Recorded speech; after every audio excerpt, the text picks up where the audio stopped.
Salut les amis, c'est Ludo, j'espère que vous allez bien. On se retrouve aujourd'hui pour une vidéo un petit peu spéciale puisque c'est le deuxième numéro du rendez-vous Ludo Papote. Et le sujet de ce deuxième rendez-vous, c'est ce qu'on aime lire.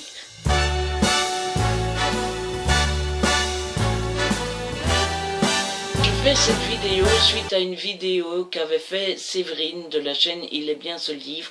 Séverine, si tu passes par là, bisous bisous. C'est une youtubeuse que j'aime beaucoup. Il n'y a pas longtemps, elle a créé un rendez-vous un petit peu dans le même veine que Ludo Papote, où elle aborde certains sujets qui lui tiennent à cœur. La première vidéo a été sur un sujet qui lui tenait beaucoup à cœur. C'était sur je lis des thrillers et alors parce que Séverine est une lectrice qui ne lit presque que des thrillers et elle a déjà eu parfois des remarques là-dessus et elle a voulu y répondre. Cette vidéo m'a donné envie de donner mon avis, j'en ai parlé à Séverine, elle a été d'accord, donc voilà, j'ai décidé L'envie d'en d'en parler parler est venue lorsque m'est revenu en tête deux remarques que l'on m'a faites.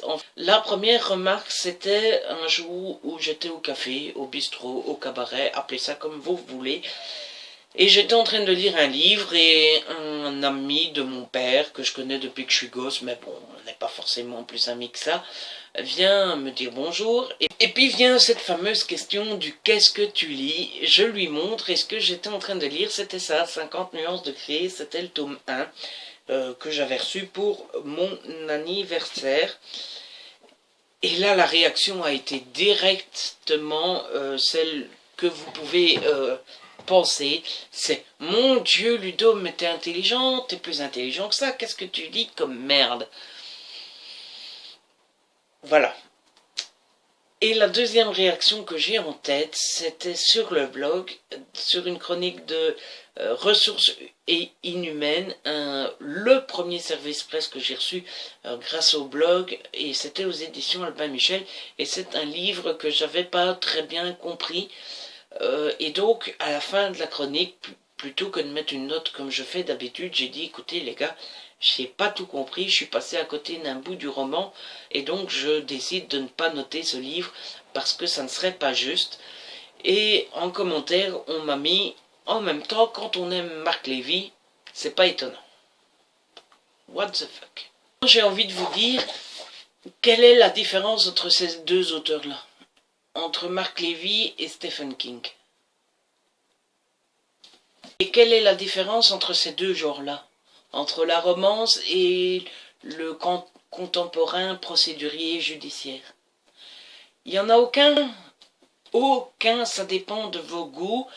Et encore même pas de vos goûts. En général, de vos goûts sur le moment même. J'ai l'habitude de comparer ça. J'ai toujours l'habitude de comparer ça avec la bouffe. Moi, j'ai fait des études d'hôtellerie, donc je suis cuistot. Et je suis capable de faire à manger, mais je suis capable de vous faire une saucisse avec un stump aux carottes, comme je suis capable de vous faire des riz de veau braisés.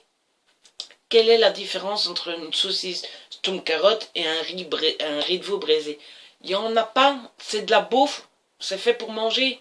Alors évidemment, il y a une différence de gastronomie. Il y a un plat qui est plus cuisiné que l'autre, il y a un plat qui est plus compliqué que l'autre. Quoi qu'en cuisine, rien n'est forcément compliqué.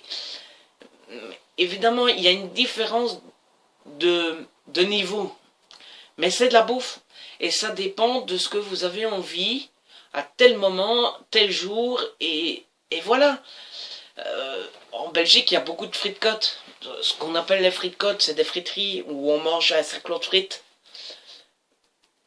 Eh bien, quelle est la différence entre un cerclot de frites de fricotte et un riz de veau braisé? Il n'y en a pas, c'est de la bouffe. Le riz de veau braisé est plus cuisiné que les frites, forcément. C'est plus diététique, c'est plus cuisiné, c'est plus gastronomique. Mais c'est la même chose, ça dépend de vos goûts. Il y a un jour où vous rentrerez du travail, vous serez fatigué, vous n'aurez pas envie de cuisiner, vous aurez envie que ça va vite.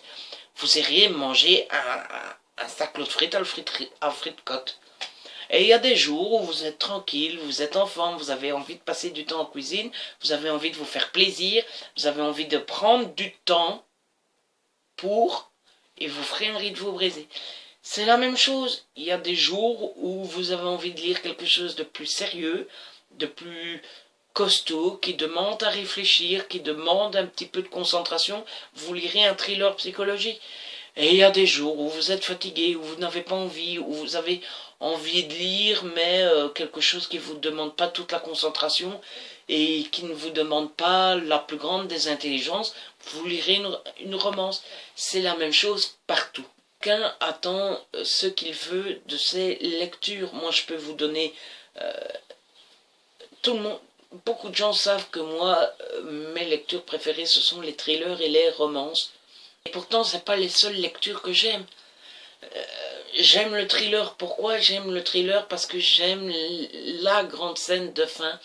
Cette fameuse grande scène dont je vous parle sans arrêt, où il y a la grande explication, où on retrouve tous les protagonistes qu'on a lus, qu'on s'est tapé les 600 premières pages.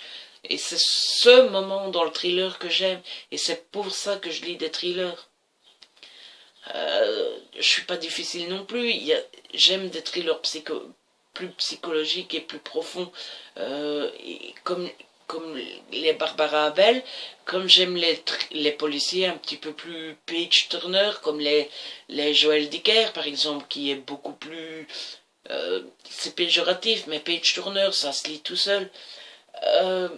Ça dépend de mes jours, de mes envies, comme tout le monde. J'aime les romances, pourquoi? Parce que j'aime voir deux personnes qu'on sait dès le départ qu'ils vont s'aimer, mais qui se tournent autour, et machin, et bidule, et bazar. C'est ce que j'aime dans les romances. Pourquoi j'aime les 50 nuances de Grey? Parce que ce qui me plaît dans les 50 nuances de Grey, c'est de voir cette pauvre... C'est méchant de dire ça, mais cette pauvre fille d'Anastasia au départ, qui est maladroite, qui n'a pas confiance en elle, etc., qui prend confiance en elle grâce à Christian. Et là, on me répond toujours, « Oh là là, quelle horreur, mais t'es pas féministe, Ludo !» Mais non, depuis quand une femme a besoin d'un homme pour se sentir bien? Mais lisez plus loin. Tout le monde me juge après avoir lu le premier tome. Moi, j'ai lu les 3 tomes.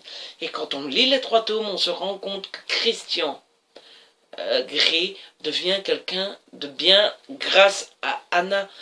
Donc ce sont deux personnes qui ne vont pas bien dans leur vie, qui se rencontrent, qui tombent amoureuses et qui vont mieux l'un grâce à l'autre. C'est pas l'histoire d'une femme qui va bien grâce à un homme, c'est l'histoire de deux êtres humains qui ne se sentent pas forcément bien, l'une parce qu'elle est un peu gauche, un peu cruche, un petit peu, elle manque de confiance en elle, et lui parce qu'il a eu une enfance difficile, parce qu'il a un mode sexuel compliqué, etc. Ce sont deux êtres humains abîmés par la vie qui tombent amoureux l'un de l'autre, et au fil des tomes, au fil des pages, au fil des lignes, on se rend compte qu'ils s'améliorent, qu'ils vont mieux et qu'ils sont plus heureux l'un grâce à l'autre. Voilà ce que j'aime dans 50 nuances de Grey. Évidemment, j'accepte qu'on me fasse les remarques, c'est mal écrit, c'est machin, c'est bidule. La fameuse conscience d'Anastasia Steele m'énerve aussi. Mais j'aime cette histoire. Est-ce que c'est moins littéraire? Est-ce que c'est un cran en dessous que du Stephen King? Évidemment, c'est pas du tout la même chose. Mais est-ce pour autant qu'on ne doit pas considérer 50 nuances de Grey comme de la littérature? Non, non. Le premier Harry Potter, tout le monde aime Harry Potter.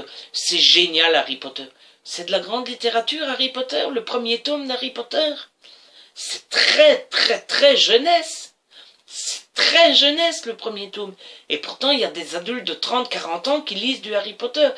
Est-ce que ces adultes qui ont 40 ans qui lisent le premier tome d'Harry Potter sont des débiles mentaux? Non. Ils sont dedans. Ça leur plaît à ce moment-là.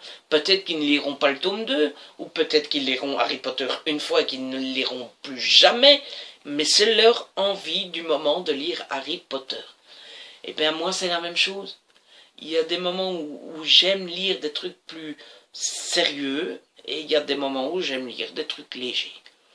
Et j'aimerais que les gens foutent la paix aux autres gens. Chacun lit ce qu'il veut, chacun fait ce qu'il veut, on est libre, foutez-nous la paix, bordel de merde. Enfin, voilà quoi, je m'énerve un petit peu, mais ça fait un moment que... Comme tout le monde, j'ai des remarques, et ça fait du bien de râler un petit peu et de vous transmettre ça. Vous êtes peut-être pas d'accord avec moi et vous avez le droit. Je vais donner l'exemple de la cuisine tantôt. On peut donner exactement le même genre d'exemple avec la télévision. Moi, je suis du genre à aimer Touche pas à mon poste. C'est pas très intellectuel comme émission. Je suis du genre à...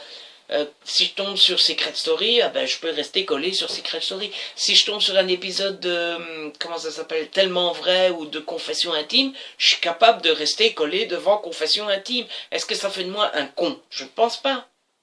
Je suis capable de regarder des documentaires, je suis capable de regarder des débats politiques, des paroles et des actes, par exemple, j'adore ça.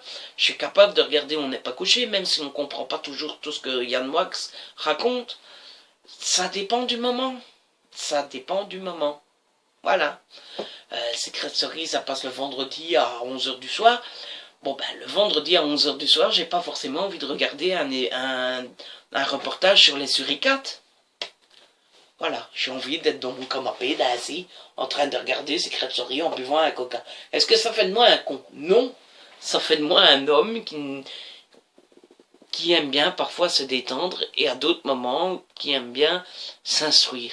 Ça dépend du moment et c'est ce que j'essaie de vous raconter depuis le départ. Ça dépend du moment.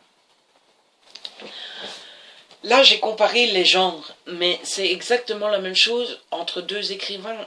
On fait à chaque fois la même remarque sur Marc Lévy, sur Guillaume Musso, sur Daniel Steele, sur des auteurs comme ça, des romans de gare.